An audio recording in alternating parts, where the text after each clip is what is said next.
رب العالمين والصلاة والسلام على سيد المرسلين وعلى آله وصحبه أجمعين أما بعد فقد قال الله تبارك وتعالى في القرآن المجيد فأعوذ بالله من الشيطان الرجيم بسم الله الرحمن الرحيم خذ من أموالهم صدقة تطهرهم وتزكيهم بها صدق اللہ العظیم۔ ناظرین کرام، یہ مہینہ رمضان المبارک کا ہے۔ اس مہینے میں جہاں آدمی روزہ رکھتا ہے وہیں عام طور پر مسلمان زکوٰۃ بھی ادا کرتے ہیں۔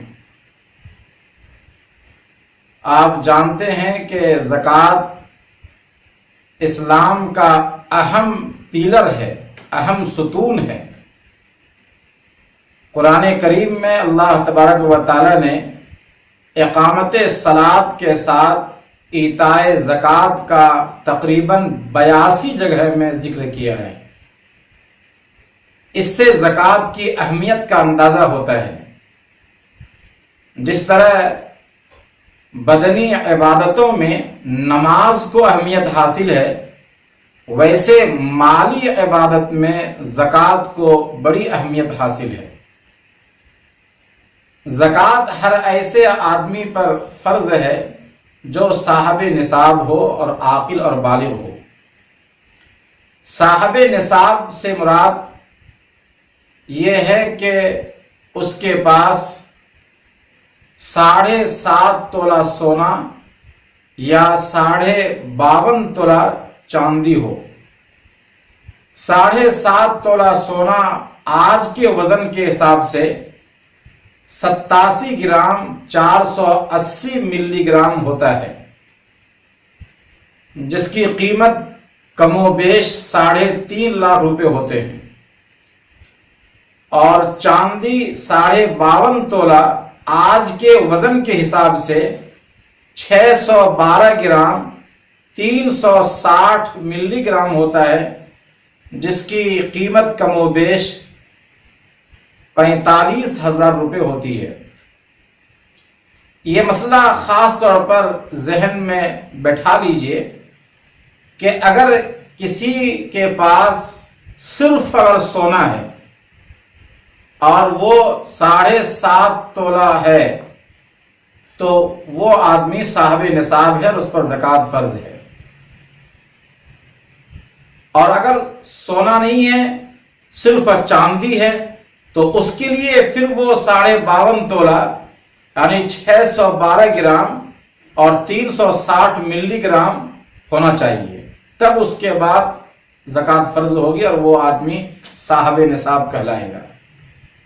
یہ اس وقت کی بات ہے جبکہ الگ الگ دیکھا جائے، یعنی ایک آدمی کے پاس صرف سونا ہے، چاندی نہیں ہے، تجارتی مال نہیں ہے، بینک بیلنس نہیں ہے، کچھ بھی نہیں ہے، صرف سونا ہے، تو اب اس کے لیے 7.5 تولہ یعنی 87 گرام 480 ملی گرام ہونا چاہیے۔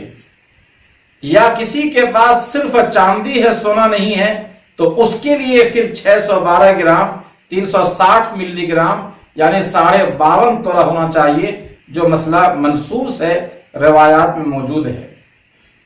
لیکن اگر کسی کے پاس تھوڑا سونا بھی ہے، تھوڑا چاندی بھی ہے، یا تجارتی سامان ہے، یا بینک بیلنس ہے، تو پھر وہاں وزن کا اعتبار نہیں ہوگا، بلکہ 52.5 تولہ چاندی کی قیمت کا اعتبار ہوگا، جو آج کل کے حساب سے 45,000 روپے ہوتے ہیں۔ تو اس سے یہ معلوم ہوتا ہے کہ اگر کسی کے پاس تھوڑا سونا بھی ہے، تھوڑا چاندی بھی ہے، اور کچھ تجارتی سامان بھی ہے، یا بینک بیلنس ہے، تو یہ سب ملا کر کے اگر 45,000 روپے بنتے ہیں تو اس پر زکوٰۃ شرعاً فرض ہو جائے گی، بشرطے کہ اس پر اتنا قرض نہ ہو کہ اس قرض کے منہا کرنے کے بعد، مائنس کرنے کے بعد مال نصاب سے کم ہو جائے۔ انسان عام طور پر لوگوں کو دیکھا جاتا ہے کہ ہر آدمی یہ سمجھتا ہے کہ میرے اوپر زکوٰۃ فرض نہیں ہے، اور وہ دھڑلے سے لوگوں سے زکوٰۃ وصول کر رہے ہیں، حالانکہ ان کے گھروں میں عورتوں کے پاس کان کے بندہ ہوتا ہے، زیورات ہوتے ہیں، ان کے گلے کا سونے کا ہار ہوتا ہے، لیکن وہ مزدوری کر رہا ہے، کام کر رہا ہے، تو وہ یہ سمجھتا ہے کہ میرے اوپر زکوٰۃ فرض نہیں ہے، اور وہ قربانی بھی نہیں کرتا، صدقہ فطر کا وجوب بھی نہیں سمجھتا، حالانکہ ایسا نہیں ہے۔ بلکہ آج کل کے حساب سے بہت سے ایسے لوگ ہیں جو اپنے آپ کو مزدور طبقے میں شامل کرتے ہیں اور وہ غریب سمجھتے ہیں، حالانکہ شرعاً وہ آدمی صاحب نصاب ہے۔ اپنے محلے اور گاؤں کے مفتیان کرام سے اس مسئلے کو سمجھنا چاہیے اور زکوٰۃ مکمل طور پر حساب سے ادا کرنا چاہیے۔ زکوٰۃ کی ادائیگی میں 3 پہلو اس میں شامل ہیں، اس کے افادیت کے 3 پہلو ہیں۔ زکوٰۃ کا ایک پہلو عبادت کا ہے کہ جس طرح ایک آدمی نماز پڑھتا ہے اور اپنی صحت و تندرستی کے بارے میں وہ اللہ کے حضور عز و انکساری کا اظہار کرتا ہے، نیاز مندانہ حاضری دیتا ہے، اور وہ گویا اپنے عمل سے اس بات کو ثبوت دیتا ہے اور اعتراف کرتا ہے کہ الہ العالمین، لوگ بیماریوں میں گھرے ہوئے ہیں، لوگ پریشان ہیں، ایک ایک سانس کے لیے لوگ پریشان ہیں، کتنے لوگ وینٹیلیٹر پہ سوئے ہوئے ہیں اور وہ ہر سانس کی قیمت دے رہے ہیں، لیکن اے اللہ تیرا کتنا بڑا کرم ہے کہ تو ہمیں بہترین صحت کے ساتھ تو نے ہمیں رکھا ہے۔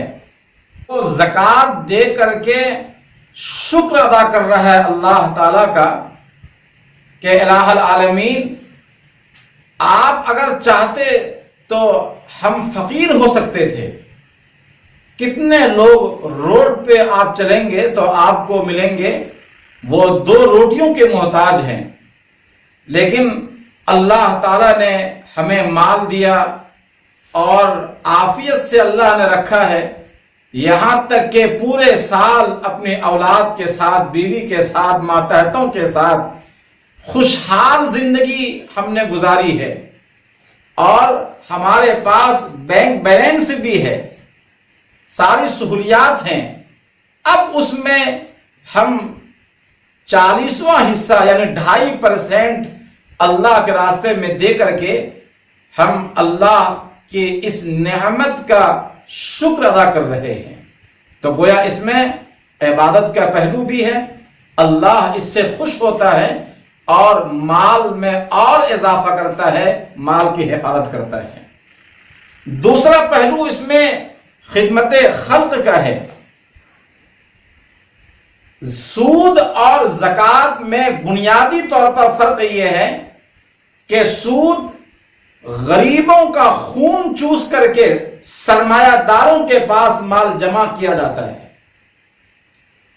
ایک آدمی کے پاس پیسے نہیں ہیں علاج کے لیے، پریشان حال ہے، وہ تو دوسروں کے پاس جاتا ہے تو وہ سود پہ اسے مال دیتا ہے، گویا یہ خود محتاج ہے، اس کا خون چوس کر کے وہ اپنے پاس مال جمع کر رہا ہے، اسی لیے اللہ تعالیٰ نے اسے حرام قرار دیا ہے۔ لیکن زکوٰۃ سرمایہ داروں سے لے کر غربا میں تقسیم کی جاتی ہے، ان کا مال دوسروں میں، محتاجوں میں، پریشان حال لوگوں میں تقسیم کیا جاتا ہے۔ تو یہ خدمت خلق ہے کہ اللہ تبارک و تعالیٰ نے زکوٰۃ کے ذریعے مخلوق کی خدمت، بندوں کی خدمت، لوگوں کی خدمت کا اس میں پہلو رکھا ہے۔ ایک آدمی کو چاہیے کہ ہمیشہ وہ غریبوں کے ساتھ، محتاجوں کے ساتھ وہ ہمدردی کا معاملہ کرے اور ان کے ساتھ نرم پہلو اختیار کرے۔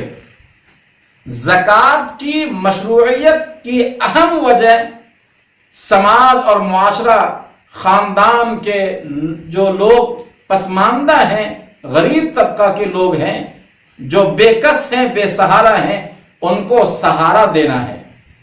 آپ خیال رکھیے کہ غریبوں کا کبھی دل نہ ٹوٹے، بلکہ ان کے دل کو ہمیشہ آپ باقی رکھیے، ان کے دل کی حفاظت کیجیے، کہیں ایسا نہ ہو کہ آپ کے کسی کردار سے ان کا دل ٹوٹ جائے۔ اسی لیے علماء نے لکھا ہے کہ کسی غریب کے سامنے اپنے مال کی ہرگز نمائش نہ کیجیے، کسی یتیم کے سامنے اپنے بچے سے زیادہ پیار نہ کیجیے، کسی بیوہ کے سامنے اپنے بیوی کی محبت کا اظہار نہ کیجیے، کیونکہ ان چیزوں سے ان کو تکلیف ہوگی، ان کی کہیں ایک آہ ہماری زندگی کو کہیں تباہ اور برباد نہ کر دے۔ اس میں ایک اہم پہلو ہے برکت کا اور طہارت کا، یعنی زکوٰۃ کے ذریعے مال پاک بھی ہوتا ہے اور مال میں برکت آتی ہے۔ زکوٰۃ سے مال بڑھتا ہے، زکوٰۃ کے معنی ہی آتے ہیں پاک ہونا، مال کا بڑھنا۔ مال کے بڑھنے کی ایک شکل تو یہ ہے کہ ہم نے کوئی مال اللہ کے راستے میں دیا اور فوراً 100 کے بدلے میں 500 آ جائے، ایسا بھی ہو سکتا ہے۔ جو لوگ زکوٰۃ نکالتے ہیں الحمدللہ خود ان کا کہنا ہے کہ اللہ تعالی ہمارے مال میں کافی برکت دیتا ہے، ہماری دکان چل پڑتی ہے، کاروبار چل پڑتا ہے، اور زکوٰۃ حساب سے نکالنے کی وجہ سے اللہ تعالیٰ نے ہمارے مال میں کافی برکت دی ہے۔ اللہ تعالیٰ نے قرآن کریم میں کہا ہے کہ 1 روپیہ جو خرچ کرتا ہے اللہ 700 گنا دیتا ہے۔ تو ایک تو مال بڑھنے کی شکل ہے کہ ظاہری طور پر مال بڑھے، لیکن مال بڑھنے کی ایک شکل یہ بھی ہے کہ اللہ تعالیٰ پریشانیوں سے، مشکلات سے محفوظ رکھے۔ اگر ایک آدمی سال گزر گیا اور ڈاکٹر کے پاس نہیں جا رہا ہے، ہاسپٹل جانے کی نوبت نہیں آئی، مہنگے علاج کی نوبت نہیں آئی، تو یقین کیجئے کہ وہ اسی زکوٰۃ کی برکت ہے جو آپ حساب سے نکال رہے ہیں۔ جو لوگ زکوٰۃ نہیں نکالتے ان کا پیسہ کبھی ڈاکٹروں کے پاس جاتا ہے، کبھی علاج میں، کبھی چیک اپ میں اور فلاں میں اور فلاں میں۔ تو اگر آپ ڈاکٹروں کے پاس نہیں جا رہے ہیں، مہنگے علاج کی نوبت نہیں آئی، تو یہ برکت ہے، یہ مال میں بڑھوتری ہے۔ اسی طرح ایک آدمی ایکسیڈنٹ سے محفوظ رہتا ہے، اللہ تعالیٰ ایکسیڈنٹ سے محفوظ رکھتا ہے، اور کبھی ایکسیڈنٹ ہو بھی جاتا ہے تو اللہ تعالیٰ اس کی حفاظت کرتا ہے زکوٰۃ کی برکت سے۔ بہت مرتبہ اخبارات میں بھی آتا ہے کہ ایک آدمی گاڑی میں سفر کر رہا تھا، ایکسیڈنٹ ہو گیا، سارے لوگ مر گئے اور ایک آدمی کو خراش بھی نہیں لگی۔ اخبار لکھتا ہے کہ کرشماتی طور پر وہ آدمی بچ گیا۔ میں یہ کہتا ہوں قرآن و احادیث کی روشنی میں کہ کرشماتی طور پر نہیں، بلکہ ان کے حساب سے زکوٰۃ نکالنے کی برکت ہے کہ اللہ نے اس کی وجہ سے اس کی حفاظت کا سامان فراہم کیا ہے۔ زکوٰۃ کی ایک برکت یہ بھی ہے کہ گھر کا بہترین نظام چل رہا ہے، اولاد والدین کے فرمانبردار ہیں، یہ زکوٰۃ کی برکت ہے۔ بیوی اپنے شوہر کی اطاعت گزار ہے، یہ زکوٰۃ کی برکت ہے۔ ہمارے پڑوس میں جو لوگ رہتے ہیں ان سے ہمارے تعلقات بہتر ہیں اور کوئی الجھن پیش نہیں آتی، یہ زکوٰۃ کی برکت ہے۔ تو زکوٰۃ کی یہ ساری کی ساری برکتیں ہیں اور یہ سب مال میں اضافہ کی شکلیں ہیں۔ بیماریوں سے حفاظت، ایکسیڈنٹ سے حفاظت، پریشانیوں سے، مشکلات سے حفاظت، یہ سب کے سب زکوٰۃ کا نتیجہ ہے۔ حضرت شیخ الحدیث مولانا زکریہ رحمت اللہ علیہ نے آپ بیتی جلد 1 صفحہ 88 پہ لکھا ہے کہ ایک مرتبہ سہارنپور میں بھٹ کے آگے انگریزوں کے زمانے میں بہت ساری کوٹھیاں تھیں جو انگریزوں کی تھیں۔ انگریزوں نے وہاں کوٹھیاں بنائی تھیں اور کوٹھیوں کی حفاظت کے لیے انہوں نے بہت سے مسلمانوں کو نگراں متعین کیا تھا، اور یہ خود انگریز کبھی کلکتہ، کبھی دہلی اور بڑے بڑے شہروں میں سفر کیا کرتے تھے اور وہاں رہتے تھے، لیکن ان کی بہت قیمتی مال اور سامان، بہت ساری چیزیں وہ اس بھٹ کے علاقے میں کوٹھیوں میں انہوں نے رکھا تھا۔ ایک مرتبہ آگ لگی اور وہ آگ کافی پھیل گئی، جنگل کی آگ تو مشہور ہے، ساری کوٹھیاں جل گئی۔ اب ایک انگریز کا ملازم، نوکر جو نگراں تھا، وہ دوڑتا ہانپتا کانپتا اپنے مالک کے پاس دہلی پہنچا اور جا کر کے کہا کہ مالک، پورا جنگل میں آگ لگ گئی ہے۔ وہ انگریز اتفاق سے اس وقت کچھ لکھنے میں مصروف تھا۔ اس نے جب کہنا شروع کیا تو اس نے توجہ بھی نہیں کی۔ دوسری مرتبہ پھر کہا کہ حضور، کوٹھیوں میں آگ لگ گئی، ساری کوٹھیاں جل گئی۔ انہوں نے بڑی لاپرواہی سے کہا کہ میری کوٹھی نہیں جلی۔ تیسری مرتبہ، اور پھر وہ لکھنے میں مصروف ہو گیا۔ تیسری مرتبہ جب اس نے پھر کہا تو اس نے کہا اپنا سر اٹھا کر کے کہ بھائی، مجھے یقین ہے کہ میری کوٹھی نہیں جلی، کیونکہ میں مسلمانوں کے طرز پر حساب سے سال میں ایک بار زکوٰۃ دیتا ہوں، زکوٰۃ نکالتا ہوں، مجھے یقین ہے کہ میری کوٹھی نہیں جلی ہوگی۔ اور جب تحقیق کر کے معلوم ہوا تو واقعتاً ساری کوٹھیاں جل گئی تھی، لیکن وہ انگریز جو حساب سے زکوٰۃ نکالتا تھا، اس کی کوٹھی کوئی نقصان نہیں پہنچا۔ اللہ اکبر! انگریز کو یقین ہے کہ زکوٰۃ سے مال بڑھتا ہے، انگریز کو یقین ہے کہ زکوٰۃ سے مال کی حفاظت ہوتی ہے۔ آج ہمارے اخلاق، ہمارے کردار اور قرآن و احادیث پر عمل انگریز کر رہے ہیں۔ اس نے ساری چیزیں ہم سے لے لی اور اس کی وجہ سے پوری دنیا پہ حکومت کر رہے ہیں۔ مسلمان فیشنوں میں لگ گئے، قرآن و حدیث کو انہوں نے بالائے طاق رکھ دیا، اس لیے تمام جگہوں میں محکومی اور غلامیت کی زندگی گزار رہے ہیں۔ یاد رکھیے کہ زکوٰۃ یہ انشورنس ہے۔ ایک آدمی اپنے صحت کا انشورنس کراتا ہے، میڈیکل انشورنس۔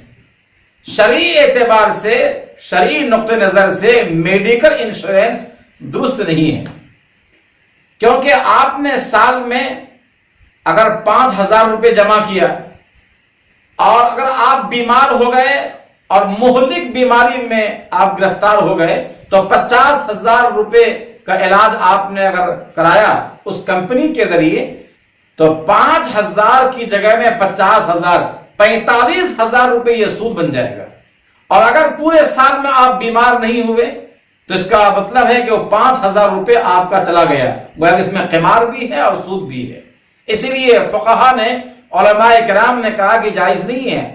ہم انشورنس کراتے ہیں اپنی صحت کی حفاظت کے لیے۔ اللہ کہتا ہے کہ تم میرے راستے میں حساب سے نکالو، زکوٰۃ نکالو، صدقہ کرو، خیرات کرو، میری کبریائی کی قسم وہ وقت ہی نہیں آنے دیں گے کہ تجھے آپریشن کی ضرورت پڑے یا تجھے مہنگے علاج کی ضرورت پڑے۔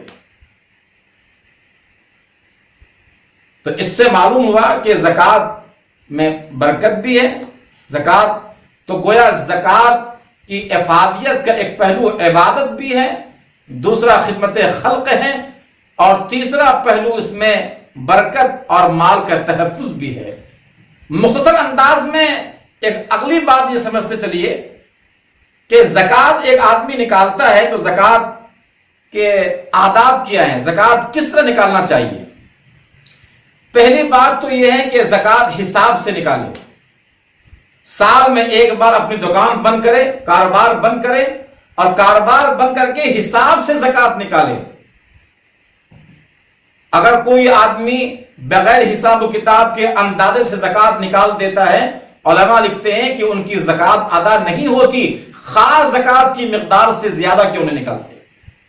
اس لیے ہمیں زکوٰۃ حساب سے نکالنا چاہیے، حساب کرنا چاہیے۔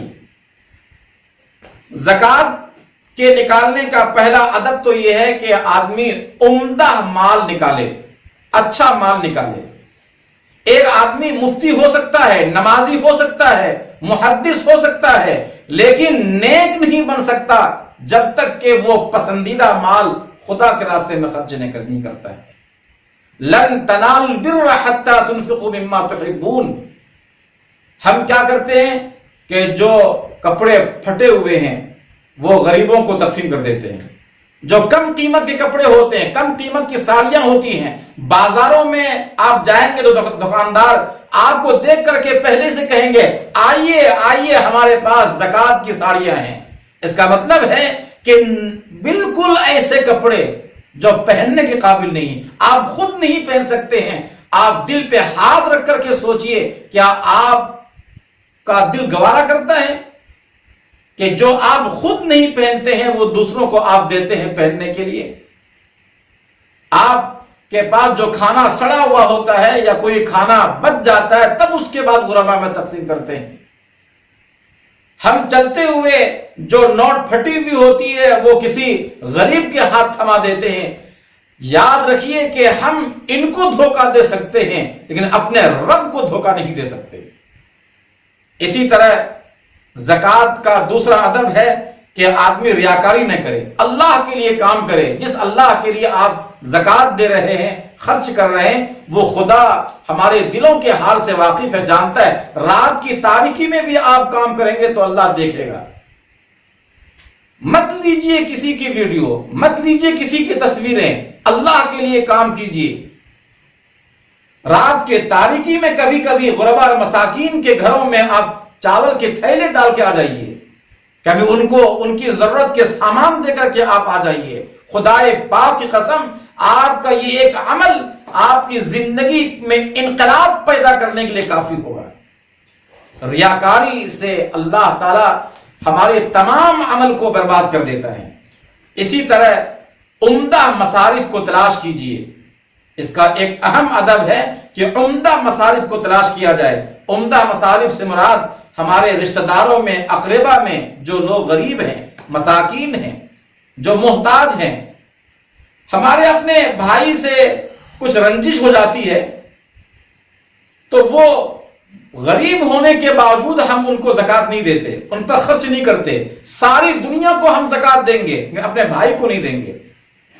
بھائی کا انتقال ہو گیا، ہم بھابھی کو نہیں دیں گے۔ کیوں؟ اس لیے کہ بھائی نے کبھی ہم سے کوئی غلط بات کہہ دی تھی اور اس کی وجہ سے بھابھی ہزار جگہوں میں ہاتھ پھیلا کر کے کام کر کے وہ اپنا وقت گزارتی ہے اور اپنا دن گزارتی ہے، بڑی قسم پرسی میں وہ زندگی گزار رہی ہے، لیکن کیا مجال ہے کہ ہم ان کے حال پوچھ لیں اور ان کے لیے کچھ سامان ہم فراہم کر دیں؟ نہیں، شرعی اعتبار سے یہ بالکل غلط ہے۔ ہم اپنے سب سے پہلے اقربا کو دیں، رشتہ داروں کو دیں، ان کا حق ہے۔ خاص طور پر اقربا میں وہ لوگ جو نیک ہیں اور زیادہ محتاج ہیں۔ پھر اس کے بعد علماء پر، اتقیاء پر، صلحاء پر خرچ کریں۔ وہ صلحاء اور علماء جو دین کے کاموں میں لگے ہوئے ہیں، جو دین کی خدمت کر رہے ہیں، ان کے پاس اتنا نہیں ہے کہ وہ اپنے اولاد کی اور اپنے ماتحتوں کی ضرورت پوری کر سکے، ان کے بعد اتنی تنخواہیں نہیں ملتی ہیں، ان پر ہم خرچ کریں۔ حدیث میں آتا ہے کہ آپ نے فرمایا لا یاکل الطعام الا تقی، تم کوشش کرو کہ تمہارا کھانا کوئی متقی کھائے۔ اسی طرح ہم کوشش کریں کہ ہم دینی مدارس کو دیں، دینی مدارس کو دینے میں بڑا ثواب ہے۔ زکوٰۃ بھی ادا ہوگی، دین کی اشاعت کا ثواب بھی ملے گا، اور متقی تک آپ کا مال پہنچے گا۔ دینی مدارس کے ذریعے سے دینی آج شعور باقی ہے مسلمانوں میں۔ ہماری ذمہ داری ہے، دینی فریضہ ہے کہ ان مدارس کی حفاظت کا ہم اہتمام کریں اور کوشش کریں ان مدارس کی بقا کے لیے۔ اسی طرح زکوٰۃ کا ایک ادب یہ ہے کہ احسان ہرگز نہ جتائیں، دے کر کے ہم احسان ہرگز نہ جتائیں کہ فلاں ٹائم تم کو میں نے ایسا کیا تھا، میں نے ایسا دیا تھا۔ جو آپ نے خدا کی مرضی کے لیے دے دیا ہے اللہ پر چھوڑ دیں، ہزار دشمنی ہو جائے لیکن اس دشمنی کی وجہ سے کبھی اپنے احسان کو آپ ذکر نہ کریں، کبھی اپنے احسان کا تذکرہ نہ کریں، اس کا چرچا نہ کریں۔ اگر ان آداب کے ساتھ اگر ہم زکوٰۃ دیں گے، ہمیں امید ہے کہ اللہ تعالی ہماری زکوٰۃ کو قبول کرے گا، اور ہماری زکوٰۃ کے ذریعے اللہ ہمارے مال میں ایسی برکتیں دے گا کہ ہم اس کا تصور بھی نہیں کر سکتے۔ اللہ تعالی ہم سب کو عمل کی توفیق عطا فرمائے۔ وآخر دعوانا ان الحمد للہ رب العالمین۔